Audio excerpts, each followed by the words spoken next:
Good evening. It's a cool and smashing special tonight as we talk all things championship with the Creamline Cool Smashers. Hi, I'm Paulo Del Rosario. And I'm Boom Gonzalez. Let's kick things off with their journey towards their 7th crown in the Premier Volleyball League.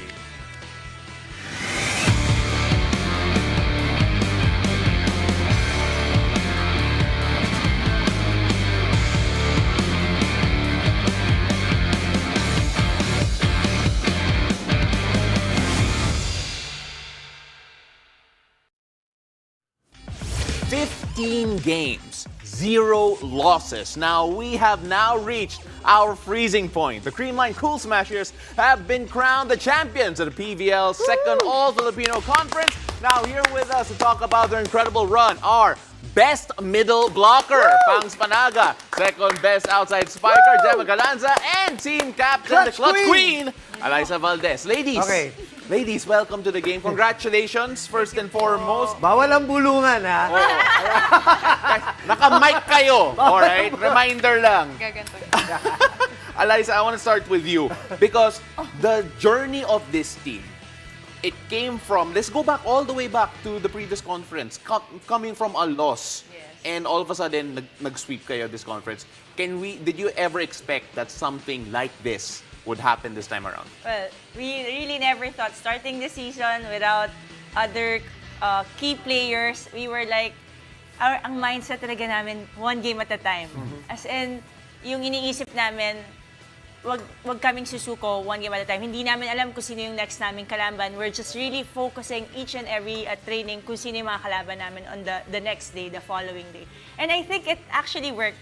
Pero from that loss, dun din namin naramdaman na we could have won that conference as well. And that was our, siguro, motivation. Siyempre, kailangan namin may panghugutan din this conference. Hindi lang dahil gusto namin ipakita na or maging proud sa amin yung mga iba naming teammates. But definitely, kailangan namin bumawi sa next conference. Lagi tayo nag-uusap pagkatapos ng conference loss. Di ba? Naalala mo? Yes. And the only reason I bring that up is, personally, I'm sure you did not like that championship series. Not only dahil sa nangyari yung resulta, but syempre, nasaktan ka rin nung championship series, baka nakalimutan ng iba. So, hindi mo natapos. And I know how heartbroken you were during that finals. And obviously, the physical torture that you had to go through in finals na yun. Diba? Yeah, I totally remember. After that conference, I had to sat out again for ilang months. And it's just so hard to not finish a game. Yeah. And this time, when I had that opportunity, and when our coaches and team na nagkaroon sila ako ng opportunity and tiwala na binigay nila sa akin coming into the 5th set, talagang sabi ko, tatapusin namin yung game na yun. So that was siguro one of the things na at the back of my mind, yun din iniisip. Sorry to bring it up. Yeah, no problem. Pero kaya lang natin yun na-highlight din natin kasi yung contrast nung heartbreak na yun. Tama. At saka itong perfect, Yeah. di ba? Perfect yung conference. Yeah, and you take a look at this conference, not a lot of people would expected na magiging perfect. In fact, a lot of players had to step up. Pangs? Every game, wala mo. Right? Pangs, you're one of the players who had to step up. Diba? And you ended up with the Best Middle Blocker Award. Kanina ka pang hinahype up ni Eli about that individual award. What was it about yung conference na to? Kasi you had to step up. Siyempre, said not being there meant that Matic, you had to come up as well. Kasi naging motivation ko siya nung nawala si Sed. And every talaga iniisip ko na kailangan ako mag-step up. Kasi alam naman natin yung capabilities ni Sed and ano yung pwede niyang gawin sa team and yung contributions niya. So, every training talaga, mas nagdo-double time talaga ako. And talagang mas sinisipagan namin as kaming mga middles na mapunan yung kung ano yung naiwan ni Sed. Gemma, all throughout the conference, again, pag-usapan natin yun, yung kawalan, obviously, ni Gia at saka ni Sed. And all throughout the conference, all of you have said the right things sa media, di ba? Na ganito, ganyan. Tama naman. Hanggang matapos, ganun yung sinasabi nyo. Pero ngayon natapos na yung conference. Tapos na pala Ay, yung hindi. At nanalo na kayo. hindi ko naman gusto tanungin kung ano yung totoo, pero ano yung naramdaman nyo talaga nung alam nyo na, syempre kayo yung unang nakaalam na wala na si Gia, wala si Sed, di ba? Ano yung una, may konti bang takot? There was fear ba na, oy, we're not going to be the same anymore? Or ano yung naging usapan after that? Yan ang gusto namin malaman ngayon na tapos na ang lahat. Kinakabahan ako. Parang, natakot din po kasi, syempre yung cream line talaga, gusto namin na solid, yung walang aalis. Syempre masakit sa amin, malulungkot talaga kami. And yung sistema kasi talagang, nabuo na doon si Ate Gia and si Sedi. So, parang meron ding nagda-doubt kami sa sarili namin na parang kakayanin ba namin this season. So, meron Yeah. may talaga. ganun po talaga. Tapos, parang ang coaches naman po, hindi naman po sa amin pinaramdam na may kulang sa amin. Pero pinaramdam niya na may kanya-kanya kaming talento na pag nabuo namin, mas magiging solid po. So, Yeah, Gemma, was there a moment na nawala yung kaba, nawala yung doubt in this team? Oo, ganda yan. Parang alam nyo na parang, uy, kaya natin to. Kaya natin. actually, opo. Pero totoo po talaga. Parang tinatanong ko sarili, ako personally po, parang tinatanong ko before the game na kaya ko ba? Maganda ba ilalaro ko? Ano bang ilalaro ko? Parang ganyan po. So parang halos lahat din siguro ganun yung iniisip kasi medyo nga madaming pagbabago po sa team. So, hindi rin namin alam kung ano yung naging pick namin this season. Siguro yung semis yun na po. Pero parang yung mga games namin, parang lagi kami kumakapit kay Lord. We pray po kami lagi. And thank you, Lord, dahil malakas kami sa iyo. At syempre, we have to give credit also to the opposition kasi gumaling din naman talaga yung mga ibang team sa liga. Yes. Dahil kayo naging standard, kayo yung dapat laging talunin, yun ang nangyayari. No? Like, this has been such a unique conference for you in terms of your role. Sometimes you're starting, sometimes you're coming off the bench, sometimes in the case of the finals, which we'll talk about later, panapos ka. Tell us about that kind of roller coaster in your head. How do you deal with something like that? Well, definitely this conference is out of our comfort zone. May it be the struggles, the challenges na pinagdadaanan namin sa team, ibang-iba sa past conferences. Tsaka also sa mga nakakalaban namin. Kasi mas habang yung mga charity go, hindi na rin naman sila bata, mga kumbaga veterans na rin sila in their own time and Gumaling lahat. ang gagaling talaga. But in terms of that role naman, this conference, I guess we were really guided by our coaches eh. In practice talaga, in our practice, umiikot kaming lahat. Yeah. Talagang pinaparamdam sa amin ng mga coaches namin na anytime, pwede kang ipasok, pwede kang ilabas. Kung ano ang kailangan ng team, ano ang kailangan on that game, ano ang strength natin na dadalhin sa game na yon, yun yung gagawin natin. And most especially, I think, not all would realize, hindi rin namin masyado na-realize to until at the last point of this game na inaalagaan din namin yung health namin. Yeah. So kasama yon sa pag siguro yung load management na binigay sa amin ng mga coaches namin. And it worked well. Yeah. So paano ako mag-isip? I'm just very, very glad and proud of all of them. Kasi they can stand up on themselves, on their own na Right. kahit anong ibigay mong bola, kahit sinong pumalo, talagang andon. And masasabi mo, medyo tumatanda na rin sila. Lumabas! Ang totoo! Hindi, pero you know, having said that, you went through the conference without major injuries Yes. lahat. Yes. Ano? Siyempre Yeah. may mga konting pero major, yun ang I'm sure pinasasalamatan. Oh, Yes. grabe. Okay, sige, tuloy-tuloy ang kwentuhan natin dito here on The Game. We'll talk about the epic final showdown naman with the champs when we return. So stay tuned. You're watching The Game.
welcome back. Those are really nice pictures from the Smart Araneta Coliseum scenes right after the celebration. And we're still joined by the PVL All-Filipino Conference champs, the Creamline Cool Smashers, still with us here.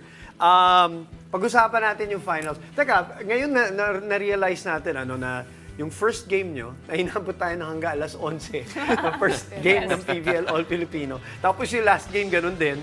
Sa Araneta rin nangyari with another record crowd against the same opponent, which is Choco Mucho, and a nice budding rivalry, hopefully, for the fans. No?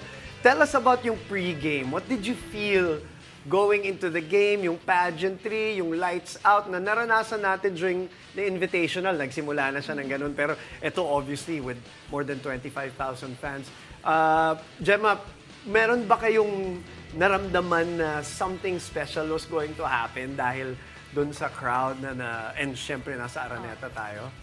Nakakakilabot po na ganun na po yung klase ng support sa volleyball, yung sigawan po na wala ka nang naririnig, grabe.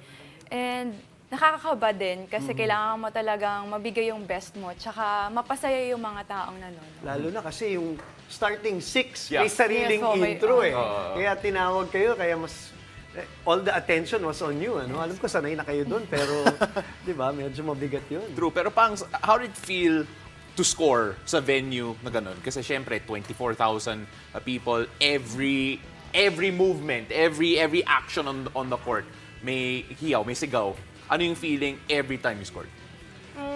Parang nakaka-goosebump po talaga na pag naglalaro ka ng every point mo, ang saya na nakakapuntos ka tapos naghihiyawan yung mga tao and mas nakaka-hype up siya Mas nakaka-boost ng moral. Pero hirap siguro mag-usap din. You always talk about like communication, Yeah. 'di ba, on the court, especially dun sa mga times na naghahabol kayo. Even in game number 1 there were 2 sets na naghabol kayo, 'di ba? You always talk about communication. How do you communicate in an atmosphere like that? You know what, honestly, this is my first time also na kahit paano, hindi rin kami nagkakaintindihan. Ganun kalakas yung first Parang game. halata nung first set. We were like, kasi kunwari, di ba, free ball, you would talk then kung ano yung gusto mong palayan or ano yung Diskarte, play. oh. Yeah. Hindi talaga kami magkarinihan, hindi kami magkaintindihan. Kaya ang Pero daming ang daming miscommunication during the first First set. set. But,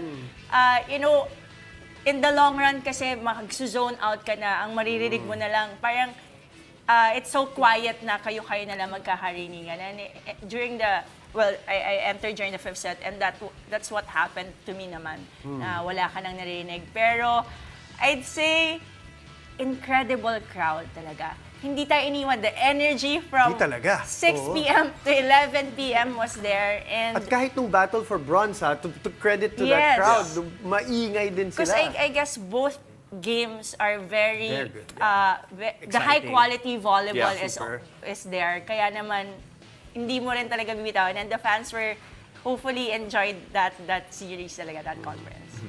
Gemma, you take a look at, well, first of all, yung performance mo. First of all, 21 big points in that game. And of course, do it all, doing everything both on defense Offense and attacking. defense, Lahat grabe. ginagawa ni Gemma. Wild. Ibang klase. Just, how does this championship rank para sa'yo, considering that this is the most watched volleyball game we've ever seen, considering that a lot of key pieces from Creamline did not end up coming back for all these reasons. How special is this championship for you? Lagi ko lang po din iniisip, yung mga teammates ko din talaga na nag-e-effort. Especially si Kyle talaga. Gusto ko siyang Sayang gusto ko talaga siyang i-mention lagi kasi grabe yung effort niya talaga. Lagi kong sinasabi na itong laro ko din para kay Kyle Yes, talaga. yes, Kasi yes. ito rin yung time niya para mag-shine din.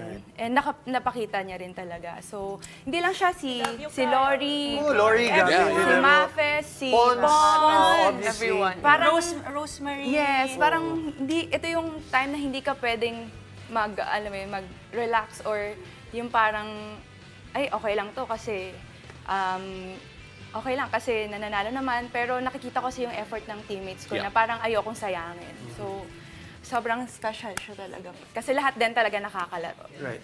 Pangs, yung alam mo yung middle blocking position obviously napaka-importante because if you're effective, it becomes Yeah, more yeah, effective yeah. for them, 'di ba? Kaya umi-score sila ng ganun dahil lagi kang parang may sinabi namin sa TV yun na parang wala kami nakitang approach kay Pangs na hindi aggressive. Yeah. Na parang mong binebenta. And now that I realize it, you are a record holder now. 7th na yata yung best middle ba? Hindi ba? hindi Ba po, yun? hindi po. Hindi ba? But anyway, Hindi po. what is the secret to becoming, effective middle blocker? Especially pag ganun na maingay, ganun na atmosphere, the stakes are so high, finals. Yung secret ko po, siguro, Secret. Pwede bang sabihin? expose ko na. Hindi, kasi mas sinisipagan ko po talaga na mag-block sa game para din po talaga makatulong ako, lalo na sa mga teammates ko. Kahit touches man lang yan or kahit hindi siya solid block, basta makatulong ako yung depensa sa likod. And lahat yun, after nun, mas maganda yung igagalaw namin. No, kasi hindi man kayo matindi mag-block as a team, di ba? Yun yung sir. Pero, It's pero yun yung secret nyo di ba? Yung laging may rebound, laging Yes, may Ayun counter-attack. po yung pinaka-importante Yeah. Sa inyo, tama. Like, you came into that fifth set cold, fresh, whichever adjective you want to Ready use. to go. Or ready to go. But mentally, how were you at that point when your number was called up? Kasi it was a long break between sets 2, Yes. 3, and 4, Yes. and finally, tinawag ka for set 5. Just what was going through your head right before the start? I was actually talking to myself na kasi syempre hindi ka na talaga naka-warmed up nun. Technically, you were just like helping, shouting, instructing your other teammates. So ang pinagpipray ko lang talaga nun, sana po yung tuhod ko mainit pa kasi that's Right. very prone to Yeah. injuries as well. So yun lang yung pinagdadasal ko. But once I stepped in the court talaga, hindi ko rin alam kung ano yung nangyayari. But nakita ko yung eyes ng lahat ng mga teammates ko. They really want it. They want to win.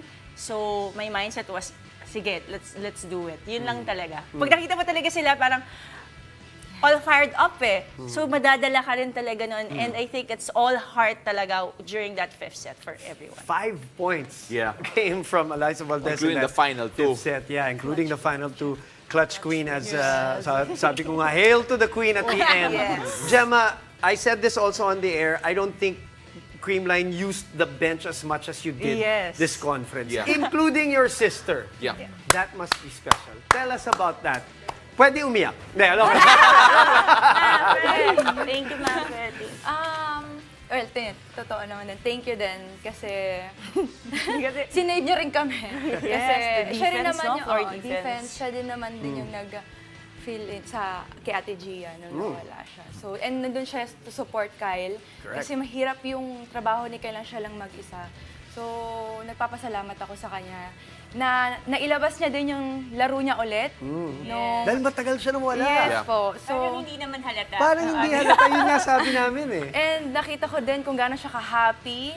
Nakita ko rin na gusto niya ulit maglaro ng volleyball. Kasi hindi po yun yung una namin na nag-usap kami bago siya Plano. mag Ayaw na sana niya. Ayaw niya talaga kasi, syempre yung pressure din kasi champion team and Creamline, alam naman natin na grabe ang ang mata ng tao sa Creamline. So, yun talaga yung iniisip niya, kino-consider niya kung gugustuhin niya sa team. So, ngayon, laki ng grino niya talaga sa... What a moment for your Yes. family. What a moment. Ibang klase. saya. And of course, no tears now, pero baka mamaya because Sa commercial, more pwede, sa of the Creamline Cool Smashers after the break. Stay tuned. You're watching The Game.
Welcome back to the game. We're still with the PVL All-Filipino Conference champions, the Creamline Cool Smashers. The comeback queens, I also have to say, game number 1, game number 2, you came back to win those matches, so incredible. Okay, but first, sige na, since you wanted to give love to Kyle, let's give love to Kyle. Yes. Manood tayo ng konting video and you tell us about what your feelings are when you see these things.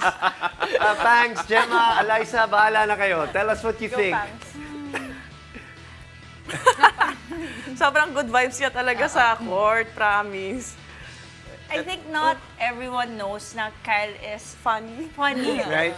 And she has this way na matatawa lang din talaga kami sa kanya. And yan. Ginagawa niya pala. Hindi ko masyado napapansin. Pero, What changed kay Kyle though in this conference? Ang confidence level ba? Umangat because of, without Gia being there, may nagbago ba sa kanya from a game standpoint, Gemma? Yung confidence niya, sobrang tumaas. Tapos, yung decision making niya din, sobrang laki rin ang in-improve. So, What would be the difference between her and Gia? If there is. Dahil pareho sila magaling. Yeah. Pareho na silang champion setter. Iba rin yung demeanor nila on court eh. what do you think? yeah, balik natin. Sinabi mo nga, yung demeanor. Demeanor. Sige, yung demeanor. Obviously, different voices on the court eh. Pero like, Yung serve nila, iba. Yes. Yun din. Oo.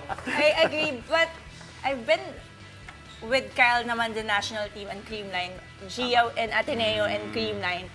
I'd say the difference would be, aside from the demeanor, I guess the decision making. It's, si Kyle medyo talagang, hindi naman sa pinapaikot niya yung players. Grabe siya, yung the jump set. But si Gia, hindi kanya titigilan hanggat Atelay or Gemma or parang she'll give back the confidence. But Kyle, different style of giving confidence naman sa'yo. Pero And pareho I think magaling. mas atake, aggressive si Kyle sa attacking. In a way. Kasi mahaba. Iba yung way of attacking ni Kyle, iba yung way of attacking ni Gia. Speaking of Gia, we aggression. miss you, Gia. We miss you, Gia, of course. Speaking of aggression, sige, tignan natin yung next video. I think si... There it is. Yeah. Tell us about this moment when you won the award. Another middle blocker, best middle blocker award. Really, sobrang proud kami sa'yo, Pangsi. Ayoko umiyak. Okay! Okay na tayo! Okay, and we're done. Napaiyak Hindi. siya. Sobrang special yan. Kasi, I mean, ano ba to? Hindi, sobrang special ang day na yan. Kasi, alam mo yun, yung pinagpaguran, yung trabaho sa training and sa game. And, alam mo, sobrang na-inspired ako. Kasi thankful ako sa mga teammates ko. Sila yung naging inspiration ko para makuha yan. Kasi, grabe yung support nila sa akin na, Pangs, kaya mo yan. Sobrang bumalik yung confidence ko. Okay, game. Grabe. Sorry, Pangs.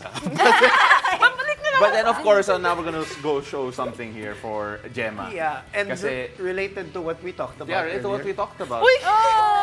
Kasi siyempre, look, Si Pangsi.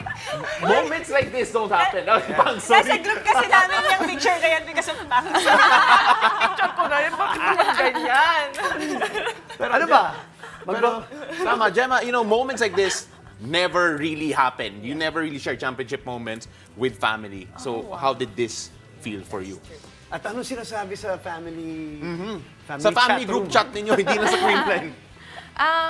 Yan yung time na yan, kasi nag-hug siya sa akin, tapos umiyak na siya bigla. Ako kasi hindi ko alam yung mafe-feel ko nung time na yun, kung iiyak ba ako, masaya ba ako, kinakabahan pa rin ba ako. Kasi talagang nanginginig na po yung legs ko sa intindi ng laban namin kahapon, nung game 2. Pero sabi ko sa kanya, sabi ko sa kina Ate MG, na sabi ko, first championship Yeah, niya sa Creamline, exactly. sa pro. Correct. So sobrang happy ako na siya yung kasama ko dito sa So okay na siya, magsi-stay siya, magpa-volleyball siya.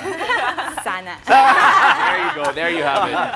Okay. Thank you. Ladies, Thank you for being congratulations. here. Thank you po. Thank you. Congratulations. Please extend our congratulations to the rest of the team and your bosses, of course, sa Ribisco. Maraming salamat. Thank you po. Thank you. Wow, what a night. Congratulations to all the fans also of the Creamline Cool Smashers. And congratulations to Choco Mucho for making the finals an epic one. Thank you for joining us. I'm Boom Gonzalez. I'm Paulo De Rosario. This has been The Game.